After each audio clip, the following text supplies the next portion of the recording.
নমস্কার, বাংলা বার্তা থেকে বলছি সন্ময় বন্দ্যোপাধ্যায়। মমতা বন্দ্যোপাধ্যায় এবং বিনীত গোয়েলকে মুখোমুখি বসিয়ে জেরা করা উচিত বলেছেন দীপাঞ্জন চক্রবর্তী। তার বক্তব্য শোনাবো, কিন্তু তার আগে কোনটা বড় খবর? সন্দীপ ঘোষের গ্রেফতারিটা বড় খবর। বিনীত গোয়েল লালবাজারের পেছনের দরজা দিয়ে রাতের বেলা বেরিয়ে গেলেন, সেটা বড় খবর। সুপ্রিম কোর্ট এবং হাইকোর্টের ঠাস ঠাস করে নবান্নর দুটো চড় খাওয়া, সেটা বড় খবর। কোনটা বড় খবর সেটা নিয়েই বারবার চর্চা করছিলাম এই প্রতিবেদন পেশ করার আগে। সন্দীপ ঘোষ গ্রেপ্তার হয়েছেন, জানেন, হওয়ার ছিল, হয়েছেন। 5 তারিখ সুপ্রিম কোর্টের শুনানি। তার আগে এটা কোনো ভাবার কোনো কারণ নেই, 31 বছরের জীবনদীপ নিভে যাওয়া সেই কন্যার মৃত্যুর ব্যাপারটাতে সন্দীপ ঘোষ কিন্তু গ্রেফতার নন। খেয়াল করে দেখবেন, সিবিআইয়ের হাতে যে তদন্ত ভারটা তুলে দিয়েছিল হাইকোর্টে জাস্টিস রাজশ্রী ভরদ্বাজের বেঞ্চ, সেই কেসে, মানি লন্ডারিং কেসে, অর্থাৎ আরজি করে যে দুর্নীতি হয়েছে সেই কেসে কিন্তু এদিন গতকাল ইডির দপ্তরে প্রতিদিন যেমন দৈনন্দিন ডেলি যাওয়া আসা করেন সেরকম গেছেন, সকাল থেকে বসিয়ে রেখেছে। হঠাৎ সন্ধ্যের মুখে তাকে নিয়ে বেরিয়ে গেলেন ইডির কর্তারা, সরাসরি সিবিআইয়ের হাতে সঁপে দিলেন এবং সিবিআই তাকে গ্রেফতার করলো। এটা কিন্তু দুর্নীতির তদন্তে সন্দীপ ঘোষকে অ্যারেস্ট করা হলো। এটা ভাবার কোনো কারণ নেই যে মৃত্যুর ওই ব্যাপারটাতে তাকে গ্রেফতার করা হয়েছে। এখন আপনার প্রশ্ন মাঝে মাঝেই করেছেন, আমরাও নিরন্তর উত্তর খুঁজেছি, আমাদের যা সোর্স সমস্ত সোর্সকে কাজে লাগিয়েছি, কিন্তু বারবার একটা খবর যা পাচ্ছিলাম, যে খবরটা হচ্ছে যে সিবিআই 100% এভিডেন্স হাতে না পেলে কখনো কাউকে গ্রেফতারির দিকে যায় না। কেন? অন্য দিনের মধ্যে সে আবার জামিন পেয়ে বেরিয়ে যাবেন। ফলত সিবিআইকে এমন কোনো কেসে আটকাতে হবে যে কেসে অত দীর্ঘদিন পার্থ চট্টোপাধ্যায়, জ্যোতিপ্রিয় মল্লিক আপনার অনুব্রত মণ্ডলের মতো জেল খাটতে হয়। ফলে সন্দীপ ঘোষ যে জেলে গেছেন, অদূর ভবিষ্যতে তার বেরোনো কিন্তু মুশকিল। কেন বলছি? প্রিভেনশন অফ মানি লন্ডারিং অ্যাক্টে কিন্তু তাকে ধরা হয়েছে। স্বাভাবিকভাবে সিবিআই কাস্টাডিতে থাকলে এই মৃতা ডাক্তারের তদন্তের ক্ষেত্রেও তাকে গ্রিল করতে পারবে সিবিআই, সেই অ্যাডভান্টেজটা আছে। প্রশ্ন হলো, সন্দীপ ঘোষ গ্রেফতারিতে বিপদে কে পড়লেন? আমি খুব স্পষ্টত কয়েকটা ব্যাখ্যা আপনাদের কাছে দেব। দেখুন, সারাদিন চর্চা করি, তথ্য সংগ্রহ করি, আমার যা রিসোর্স আছে তাই থেকে আমি পরিষ্কার বলছি, সন্দীপ ঘোষ গ্রেফতারিতে সবথেকে বড় সমস্যায় পড়লেন মমতা বন্দ্যোপাধ্যায়। কেন বলছি?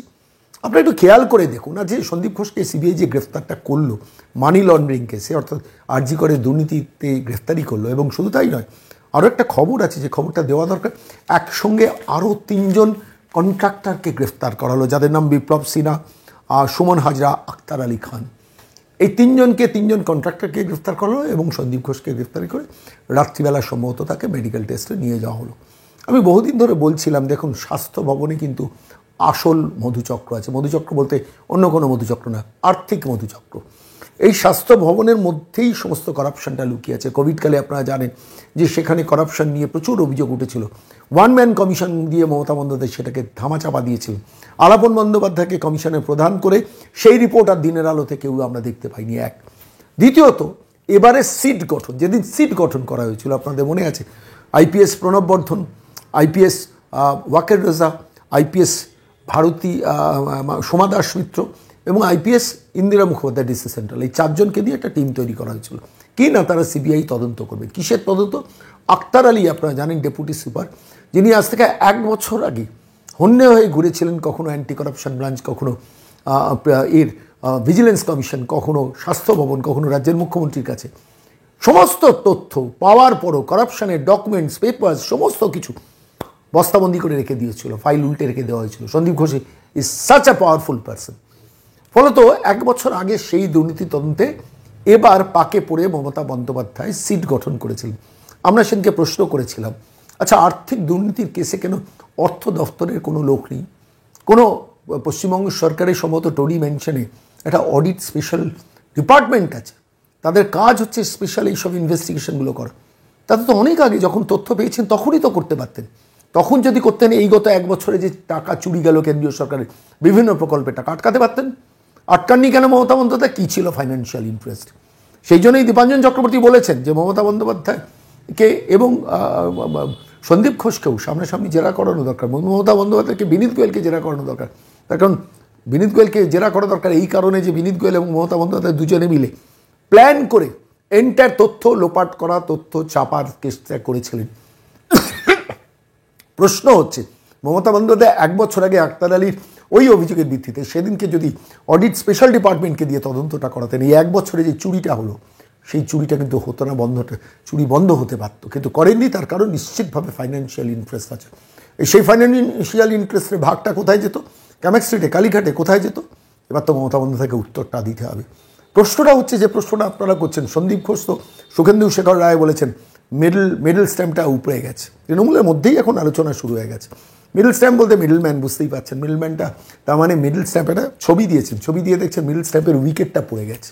অর্থাৎ সন্দীপ ঘোষ অ্যারেস্টের ক্ষেত্রে তৃণমূল কংগ্রেসের রাজ্যসভার সাংসদ তিনি বলছেন মিডল স্ট্যাম্পের উইকেটটা পড়ে গেছে, অর্থাৎ তিনি মিডলম্যান, সন্দীপ ঘোষ মিডলম্যান। আর সন্দীপ ঘোষ মিডলম্যান বলে সেই মিডলম্যান তো একা টাকা খেতে পারে না।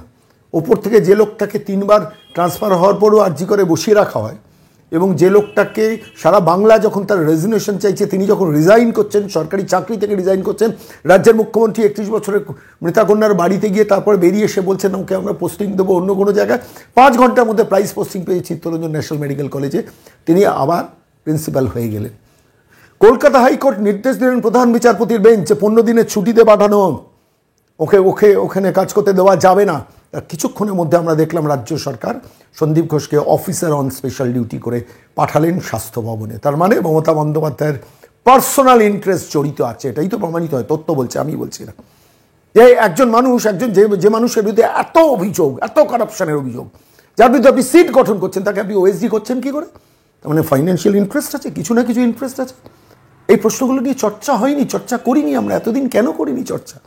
এই প্রশ্নটা আমাকে ভাবাচ্ছে। এবং এই সন্দীপ ঘোষের অ্যারেস্টটা শুধু সন্দীপ ঘোষ, ওই সুখেন্দু শেখর রায়কে আমি ধন্যবাদ জানাবো, খুব ইঙ্গিতপূর্ণ পোস্ট করেছেন যে মিডল স্ট্যাম্পটা উৎপাটিত হয়েছে, তার মানে মিডলম্যান অ্যারেস্টেড হয়েছে। মিডলম্যান যদি অ্যারেস্টেড হয় তাহলে তিনি কাকে বকরা কত পাঠিয়েছেন, এবার সেটা ইনভেস্টিগেটেড হবে।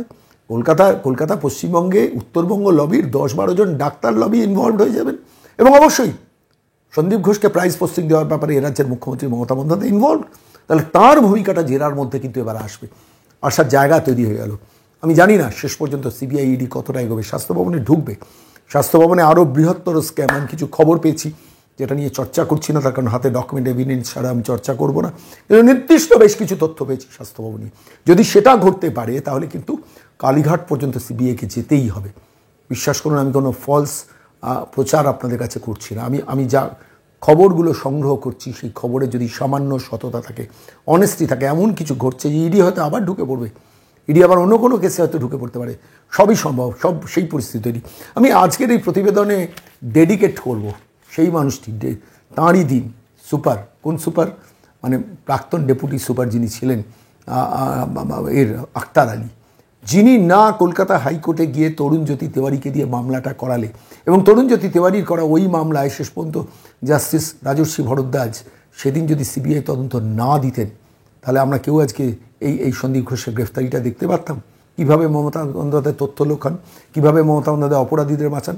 আজকে যদি সিটের হাতে থাকতো, সন্দীপ ঘোষ তো কলকাতা হাইকোর্টে গিয়ে তার আইনজীবী বলেছেন যে সিটের তদন্ত হলে আমার কোনো অসুবিধা নেই, সিবিআই তদন্ত হলে আমি বিরোধিতা করছি। বলেননি? কেন বলেছেন, কিসের জন্য বলেছেন? অর্থাৎ এই যে 4 জন পুলিশ অফিসার, যে 4 জন পুলিশ অফিসারের নাম আবার আপনাদের কাছে বলছি, আইপিএস প্রণব বর্ধন, আইপিএস ওয়াকার রাজা, আইপিএস সোমা দাস মিত্র, আইপিএস ইন্দিরা মুখোপাধ্যায়, এদের দিয়ে যে সিট গঠন করা হয়েছিল, কিসের জন্য করা হয়েছিল? তার কারণ এই যাতে সন্দীপ ঘোষ গ্রেফতার না হয়। সন্দীপ ঘোষ গ্রেফতার আটকানোর জন্য যদি মমতা বন্দ্যোপাধ্যায় রাজ্যের মুখ্যমন্ত্রী তথা স্বাস্থ্যমন্ত্রী এতটা সক্রিয় হয়ে থাকতে পারে, তাহলে স্বাভাবিকভাবে সেটা যখন শেষ পর্যন্ত গ্রেফতার হলো, তার করাপশনের জন্য 3 জন কন্ট্রাক্টরকে গ্রেফতার করা হলো, এবং শুধু তাই নয়, বিয়েবাড়ির লাশ পর্যন্ত বেঁচেছে লোকটা, আর সেই লোকটাকে প্রাইজ পোস্টিং দিয়ে গেছেন।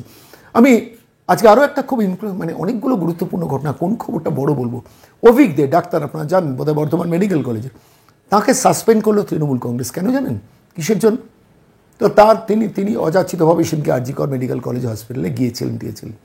কলকাতা পুলিশের ডিসি সেন্ট্রাল ইন্দিরা মুখোপাধ্যায় বসে বলেছেন, যখন লাল জামা পরা লোকটি ওই অকুস্থলে দেখা গেছে, তার ছবি বাইরে এসছে, Indian medical association Bengal chapter যখন বলছে যে ওই লোকটি হচ্ছে ডাক্তার অভিক দে, তখন ইন্দিরা মুখোপাধ্যায় প্রেস কনফারেন্স করে বলছেন না, উনি লালবাজারের কেউ। তাহলে তৃণমূল ছাত্র পরিষদ তাকে সাসপেন্ড করলো কেন? তার মানে ওই লাল জামা পরা পরিচিত ওই লোকটি তাহলে অভিক দে, ডাক্তার অভিক দে, উত্তরবঙ্গ লবির ডাক্তার। প্রশ্ন অনেক কিছু আছে। লালবাজারের পেছনের গেট দিয়ে বেরোলেন কেন বিনীত গোয়েল? ডাক্তাররা, জুনিয়র ডাক্তাররা গিয়েছিলেন। আমি জুনিয়র ডাক্তারদের স্যালুট করব, আমি বলছি জুনিয়র ডাক্তারদের স্যালুট করব। একদিকে যেমন স্বাস্থ্য ভবন গ্রেফতার করলো না, এত অভিযোগের পর সিবিআই করে দেখালো, জুনিয়র ডাক্তাররা কিন্তু করে দেখাচ্ছে। জুনিয়র ডাক্তার এই প্রতিবেদন যখন অনেক রাত্রে তৈরি করছে তখনও কিন্তু লালবাজারের কাছে বসে কিসের জন্য, বিনীত গোয়েলের রেজিগনেশন চাইতে গেছে। এবং শুধু তাই না, খুব অভিনব পদ্ধতিতে আন্দোলনটা করছেন। একটা বড় স্পাইনাল কর্ড নিয়ে গেছেন, বিনীত গোয়েলকে দেবেন। তাদের ইচ্ছে ছিল বিনীত গোয়েলের কাছে গিয়ে তাকে তার রেজিগনেশন চাওয়া, এক। দ্বিতীয়ত তাকে একটা লাল গোলাপ দেওয়া। তৃতীয়ত তিনি চেয়ারে যখন বসে থাকবেন বলেন, স্যার আপনাকে আমি একটা মালা পড়াতে এসেছি, রজনীগন্ধার মালা, ইউ প্লিজ কুইট, আর এইটা নিয়ে যান spinal cord, that which lacks the Kolkata police বা ওয়েস্ট বেঙ্গল পুলিশ। কতটা লজ্জার বলুন তো। তারা ফিয়াস লেন পর্যন্ত আটকে দিলেন তাদের। তারা চেয়েছিলেন ওই বউবাজার স্ট্রিট এবং বেন্ডিং স্ট্রিটের ক্রসিং পর্যন্ত যেতে, ফিয়াস লেন অনেকটা আগে আটকে দিলেন। তারা বললেন, জুনিয়র ডাক্তাররা বললেন যে আমরা 36 ঘন্টা 48 ঘন্টার ডাক্তারি করা ডাক্তার, আমরা রাস্তায় বসে থাকবো ঘন্টার পর ঘন্টা, কোনো অসুবিধা নেই। কতক্ষণ বসে রাখবেন, আমাদের ওই পর্যন্ত যেতে দিন, আমাদের মিছিল শান্তিপূর্ণ থাকবে, আমরা ওখানে বসবো, আমাদের 20 জন প্রতিনিধি যাবেন, বিনীত গোয়েলের হাতে এগুলো দেবেন, দিয়ে তার বক্তব্য শুনে চলে আসবেন। এইটুকু পর্যন্ত কলকাতা পুলিশ অ্যালাউ করলো না। বারবার পুলিশ অফিসার পাঠাচ্ছেন, টিয়ার গ্যাস সেল নিয়ে দাঁড়িয়েছে, হেলমেট পরে, হাতে ঢাল নিয়ে, লাঠি নিয়ে। কি ভেবেছেন আপনারা ডাক্তাররা সমাজের শত্রু? সেই ডাক্তারদের কাছে তো পুলিশের পরিবারও দেখাতে যায়। এইটুকু সহনশীলতা দেখানো গেল না। তারা যখন অনেকক্ষণ সময় দিয়েছেন, বলেন যদি 10 মিনিটের মধ্যে আপনারা না দাবি মানেন তাহলে বিনীত গোয়েল শুড কাম, এসে আমাদের কাছ থেকে আমাদের ডেপুটেশনটা নিন, লাল গোলাপ দেবো, রজনীগন্ধার মালা দেবো, ওই ওই ওই ওই উপহারটা নিয়ে এসেছি স্পাইনাল কর্ড, সেটা দেবো, আর তারপর তাকে বলবো যে আপনি চলে যান, না আপনার জন্যই আজকে পশ্চিমবঙ্গের এই অবস্থা। বিনীত গোয়েল আসেননি, অনেক রাত্রিবেলা লালবাজারের পিছনের দরজা দিয়ে পালালেন। ভিডিওটা আমাদের হাতে আছে, দেখাতে লজ্জা করলো, বিশ্বাস করুন। স্কটল্যান্ড ইয়ার্ডের সঙ্গে যে পুলিশের তুলনা করা হয়, তার পুলিশ কমিশনার পেছনের দরজা দিয়ে, অনেকে বলছেন পালাচ্ছেন, আমি পালাচ্ছেন বলতে চাই না, পেছনের দরজায় গেলেন কেন? তার মানে আপনাদের মনে কোনো অপরাধ কাজ করছে।